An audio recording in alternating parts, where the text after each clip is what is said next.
ગરમી વચ્ચે શિમલાના વાતાવરણમાં પલટો આવ્યો અને કેટલાક વિસ્તારોમાં વરસાદ પડ્યો। વરસાદી માહોલ સર્જાતા જ વાતાવરણ ખુશનુમા બન્યું। ઉનાળાની ગરમીથી કંટાળી ગયેલા પ્રવાસીઓ માટે વરસાદી વાતાવરણ આશીર્વાદ સમાન સાબિત થયું।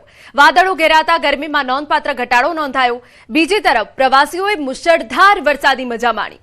આપને જણાવી દઈએ કે રીજ અને મોલ રોડ જેવા લોકપ્રિય સ્થળોએ પ્રવાસીઓની મોટી સંખ્યામાં ભીડ જોવા મળી। લોકો છત્રીઓ લઈને ઉમટી પડ્યા।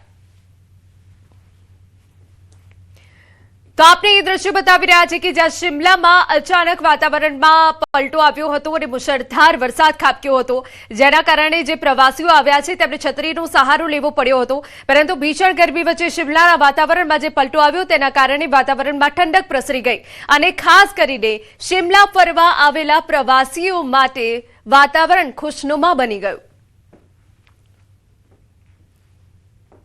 इतनी गर्मी है और यहाँ इतनी ठंड है तो हम सहन ही नहीं कर पा रहे, इसलिए हमें जैकेट पहनना जरूरी लगता है। इसलिए हम से पहन कर ही घूमते हैं क्योंकि ज़्यादा बहुत ठंड लग रही है मुझे। टोपी भी गर्म, हाँ टोपी भी लगा रखी है क्योंकि हवा इतनी आ रही है ना कि मैं सहन ही नहीं कर पा रही हूँ। पिछले साल भी यहाँ विजिट किया था और बहुत ही बढ़िया रहा था। तो बच्चों की भी स्पेशल डिमांड थी इस बार शिमला जाए और यहाँ का मौसम तो कुछ कह नहीं सकते। यानी छुट्टियों में आना है तो शिमला में तो वहाँ डाल सकते तो एक्चुअली ये है कि ये वहाँ हमारी जो सबसे ज़्यादा सर्दियाँ होती है उस समय में पहनता हूँ, जबकि ये जैकेट यहाँ की सर्दियों में कुछ काम ही नहीं आ रहा है। हम एक वीकेंड गेटवे के लिए थोड़ी सी आउटिंग के लिए हम इधर आए थे।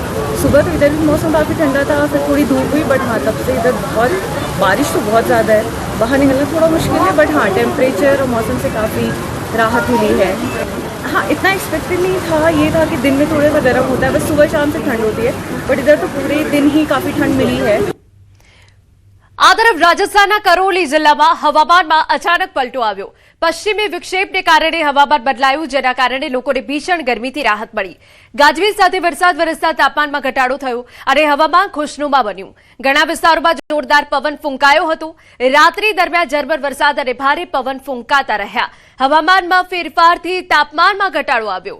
હવામાન વિભાગના જણાવ્યા અનુસાર પશ્ચિમી વિક્ષેપના પ્રભાવના કારણે રાજ્યના ઘણા જિલ્લાઓમાં હવામાનમાં પલટો જોવા મળી રહ્યો છે।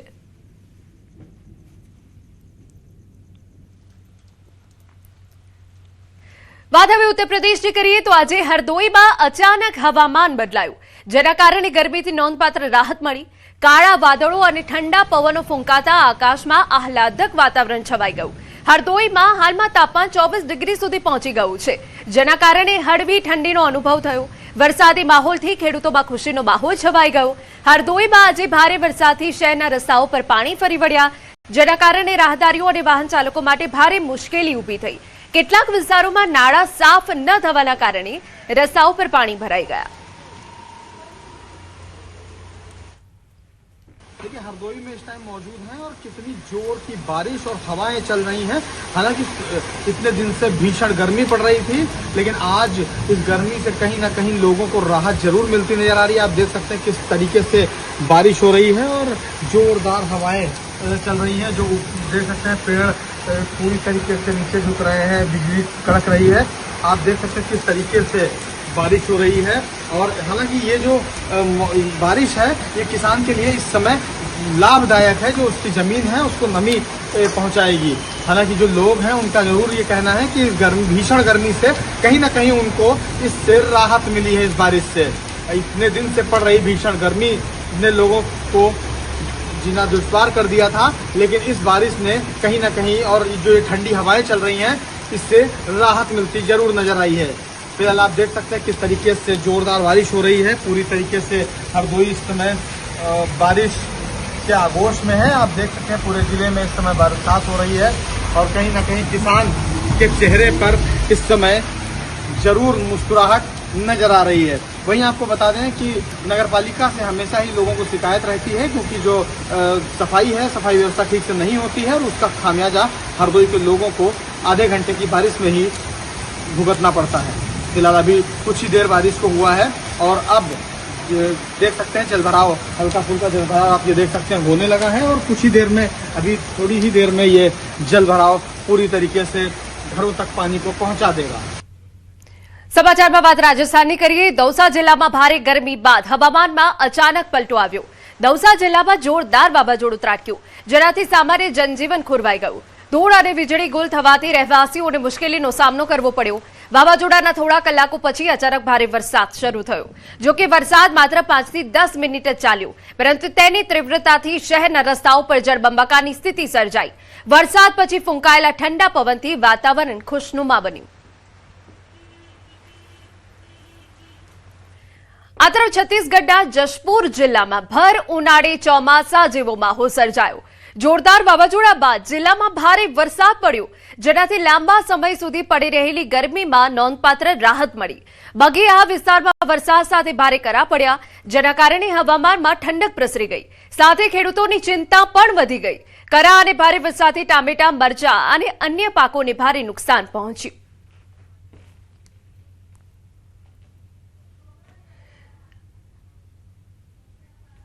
આગળ વાત કરીએ, આ તરફ ગુલમર્ગમાં તાજી હિમવર્ષા થઈ છે.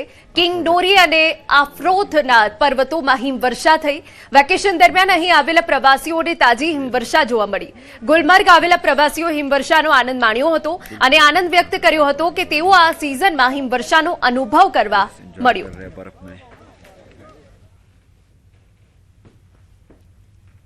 આ તરફ મધ્યપ્રદેશના પન્ના જિલ્લામાં હવામાનમાં અચાનક પલટો આવ્યો.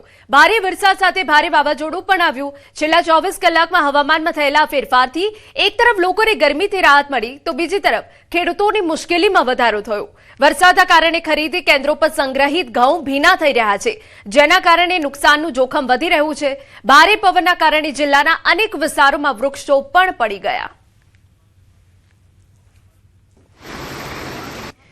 મધ્યપ્રદેશની વાત કરી લઈએ. ટીકમગઢમાં જોરદાર વાવાઝોડા અને વરસાદના કારણે અંધાધૂંધી મચી ગઈ. ઘણી જગ્યાએ મોટા વૃક્ષો ઉખડી ગયા.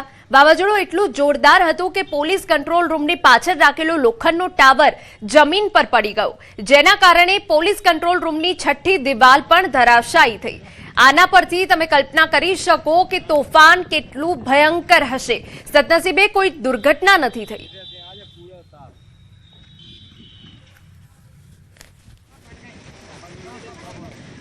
ઉત્તર પ્રદેશના ગોરખપુરમાં આજે સવારથી જ ગાઢ વાદળો છવાયેલા છે.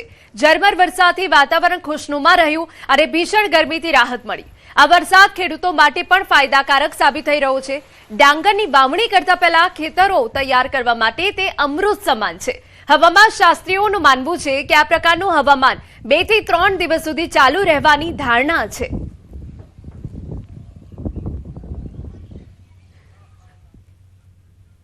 સમાચારમાં આગળ વાત કરીએ. રાજ્યમાં તાપમાનનો પારો 40 પાર 42.4 ડિગ્રી સાથે રાજકોટ સૌથી ગરમ. અમદાવાદમાં 41.7 ડિગ્રી, ગાંધીનગરમાં 41 ડિગ્રી તાપમાન, અમરેલીમાં 40.7 ડિગ્રી, ભાવનગરમાં 40.4 ડિગ્રી તાપમાન, ડીસા અને દાહોદમાં નોંધાયું 40 ડિગ્રી સુધી તાપમાન.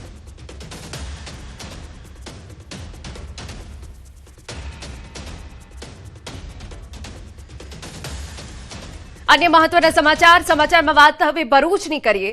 જંબુસર તાલુકામાં રાજકીય તણાવની સ્થિતિ સામે આવી. દહેગામ વિસ્તારમાં સોશિયલ મીડિયા પર પાણી પુરવઠો બંધ કરવાની ચીમકીના મેસેજ વાયરલ થયા. તાલુકા પંચાયતે કાવી 2 સીટ પર ભાજપના ઉમેદવારની હાર બાદ અસંતોષ ફાટી નીકળ્યો હોવાના દાવા કરવામાં આવ્યા. શકીલ ખાલિદ અહેમદ મલિકની હાર બાદ ધમકીઓ આપવામાં આવી હોવાનો આક્ષેપ છે. તલવાર ઉમેદવાર ખાલિદ અને તેના પિતાના ફોટોઝ વાયરલ થયા. જો કે આ મામલે હજુ સુધી પોલીસ અથવા પ્રશાસન તરફથી કોઈ સત્તાવાર પુષ્ટિ નથી કરવામાં આવી. હાલ તો સમગ્ર મામલે તપાસની માંગ ઉઠી છે.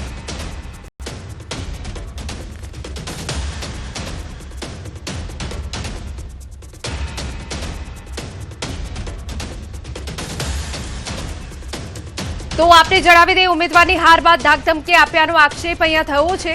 દહેગામ વિસ્તારમાં પાણી બંધ કરવાની ચીમકી ઉચ્ચારી. ચૂંટણીમાં હાર થયા બાદ ધમકી આપ્યાનો આક્ષેપ. અમારા સંવાદદાતા ભાવિન વધુ વિગતે વાત કરવા જોડાયા છે. ભાવિન, આખો મામલો શું છે? ભરૂચના જે જંબુસર તાલુકાના દહેગામમાં છે ને પાણી પુરવઠો બંધ કરવામાં આવ્યો હતો. આપની પાર્ટી ત્યાં જીતી હતી અને ભાજપની જે અહેમદ ખાલિદ અહેમદ મલિકની હાર થઈ હતી. તેથી તેને ત્યાં ગામમાં ધમકી આપી હતી. એ તાવી 2 સીટ ઉપરથી ભાજપનો ઉમેદવાર હતો અને ત્યાં ઉભો રહ્યો હતો. એને જ્યારથી ચૂંટણી ચાલુ થઈ ત્યારથી જ ત્યાં પાણી પુરવઠો બંધ કરી દીધો હતો, તેથી તે મત ફેરવવાની કોશિશ કરી હતી અને જે ઉમેદવાર છે એ ઉમેદવારે સ્પષ્ટપણે જે ગ્રુપ છે એમનું જે ગ્રુપ હતું જંબુસરનું એની અંદર લખ્યું હતું કે આજથી જ પાણી પુરવઠો બંધ રહેશે, તેની દરેક ગ્રામજનોએ ગંભીરતાથી નોંધ લેવી. ઉપરાંત એવું પણ લખ્યું હતું કે સૂચના નથી, આ નિર્ણય છે મારો. આ મામલે હજુ સુધી કોઈ સત્તાવાર પુષ્ટિ થઈ નથી અને પોલીસ તપાસ ચાલુ છે. જી બિલકુલ, આભાર. સમાચારમાં વાત અમદાવાદની કરીએ. અસામાજિક તત્વોનો આતંક સામે આવ્યો. કર્ણાવતી ચોકી નજીક મારામારીની ઘટના બની છે. લગ્ન પ્રસંગ દરમિયાન મારામારી થઈ હતી. મારામારીની ઘટના સીસીટીવીમાં કેદ થઈ. અહીં સવાલ એ છે કે પોલીસની હાજરી હોવા છતાં અસામાજિક તત્વો બેફામ છે. શું તેઓને પોલીસનો પણ ડર નથી રહ્યો? આ સૌથી મોટો અહીંયા સવાલ છે. તો આપને દ્રશ્યો બતાવી રહ્યા છે કે જ્યાં કોઈ કારણોસર મારામારીની ઘટના બની ગઈ, જો કે પોલીસ ત્યાં હાજર છે અને છતાં મારામારી ચાલુ છે. અહીંયા સવાલ સૌથી મોટો એ છે કે આવા અસામાજિક તત્વોને પોલીસો હવે કોઈ જ ડર નથી રહ્યો, કાયદાનો કોઈ જ ખૌફ નથી રહ્યો. આ અહીંયા સવાલ થાય છે. બે અલગ અલગ તસવીરો અમે આપને બતાવી રહ્યા છે કે જ્યાં અમદાવાદથી આ સમાચાર આપને જણાવી દઈએ કે જ્યાં કર્ણાવતી ચોકી નજીક મારામારી થઈ. લગ્ન પ્રસંગ ચાલી રહ્યો હતો અને તે દરમિયાન કોઈ બાબતોસર મારામારીની ઘટના બની અને જે ઘટના બની તે સીસીટીવીમાં કેદ થઈ ગઈ, પરંતુ પોલીસની હાજરી જોવાઈ રહી છે. અસામાજિક તત્વો બેફામ થયા છે પોલીસની હાજરીમાં. શું તેઓને પોલીસનો પણ ડર નથી રહ્યો? તે અહીંયા સૌથી મોટો સવાલ છે.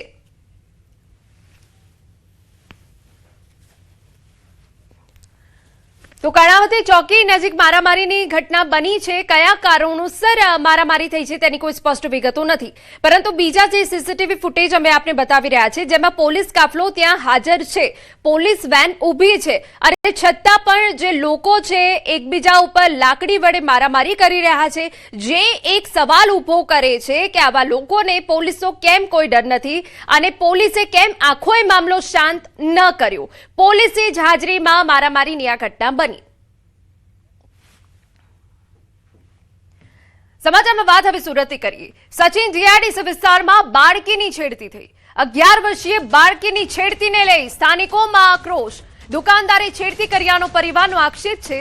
પ્રભુલાલ માડી નામના દુકાનદાર સામે ફરિયાદ નોંધાઈ. સચિન જીઆઈડીસી પોલીસે તપાસ હાથ ધરી.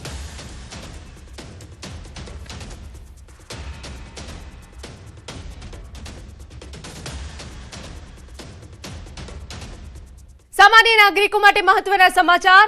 કોમર્શિયલ ગેસના ભાવમાં તોતિંગ વધારો. કોમર્શિયલ ગેસમાં 993 રૂપિયાનો વધારો કરાયો હોવાનો વિગત. કોમર્શિયલ ગેસનો નવો ભાવ 3091 રૂપિયા.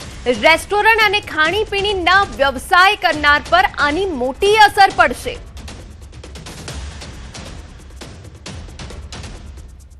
તો આપને જણાવી દઈએ કે જ્યાં કોમર્શિયલ ગેસમાં 993 રૂપિયાનો વધારો કરવામાં આવ્યો છે, જે લોકો રેસ્ટોરન્ટ ચલાવી રહ્યા છે, ખાણીપીણીની તેમનો વ્યવસાય છે, તેઓ લોકોને આની માઠી અસર જરૂરથી પડવાની છે. આપને વિગતો આપી દઈએ કે જ્યાં તોતિંગ વધારો કરવામાં આવ્યો છે, 993 રૂપિયાનો વધારો થયો છે અને જો નવા ભાવની વાત કરવામાં આવે તો 3091 રૂપિયા નવો ભાવ છે.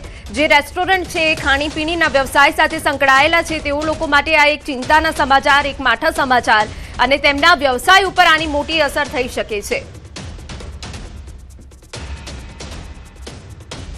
અમારા સંવાદદાતા દીપિકા વધુ વિગતે વાત કરવા જોડાયા છે. દીપિકા, પૂરી વિગત. બિલકુલ, જે પ્રકારે આંતરરાષ્ટ્રીય લેવલ ઉપર ક્રૂડ ઓઇલ અને ખાસ કરીને ગેસનો ભાવ વધારો ઘટાડો જે જોવા મળ્યો હતો અને તેને લઈને આ મોટો નિર્ણય લેવામાં આવ્યો છે સરકાર દ્વારા. હવે જે ગેસનો બાટલો છે તેનો ભાવ 993 રૂપિયા વધી ગયો છે અને તેને કારણે મોટી અસર છે તે જોવા મળશે.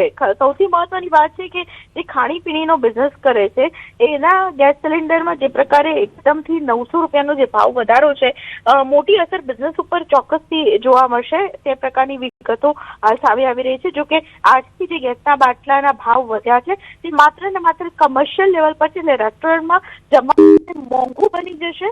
અને સાથે મહત્વની વાત છે કે હજુ પણ ઘરેલું ભાવ ગેસ સિલિન્ડર છે તેમાં ભાવ ઘટાડો કે વધારો થયો નથી, તેમાં સ્ટેબિલિટી છે, તે 900 રૂપિયા જેટલો છે. પરંતુ જો કે હવે તેમાં પણ ભાવ વધારો થઈ શકે કે કેમ તેની ઉપર પણ ચર્ચા થશે અને તેમાં પણ ભાવ વધારોની શક્યતા જોવા મળી રહી છે. બિલકુલ, આભાર તમામ વિગતો બદલ. और क्या है कि सामान नहीं मिलेगा नहीं तो लोगों को देंगे तो महंगाई बढ़ेगी और उससे। सिलेंडर सीधे 1000 बढ़ा दिया। हाँ सर, तो उससे पूरी व्यवस्था आउट तो हो रही है हम लोगों की, काम धंधे फर्क पड़ रहा है बहुत ज़्यादा, और मतलब आम आदमी पे जनता को भी असर पड़ रहा है इसका। और क्या कर सकते हैं, क्या बोलेंगे। और तो फिर अब क्या सिलेंडर की जगह क्या यूज करोगे? अभी फिलहाल तो सिलेंडर ही के यूज़ कर रहे हैं, जैसा भी उटपटांग आ रहा है जैसा ही माल, पर व्यवस्था पूरी आउट है। सुशील कुमार। सर सिलेंडर के रेट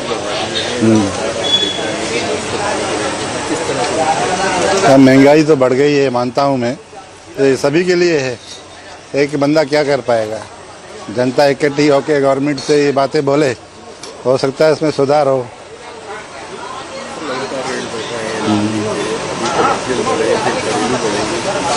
घरेलू तो अभी वही रेट है।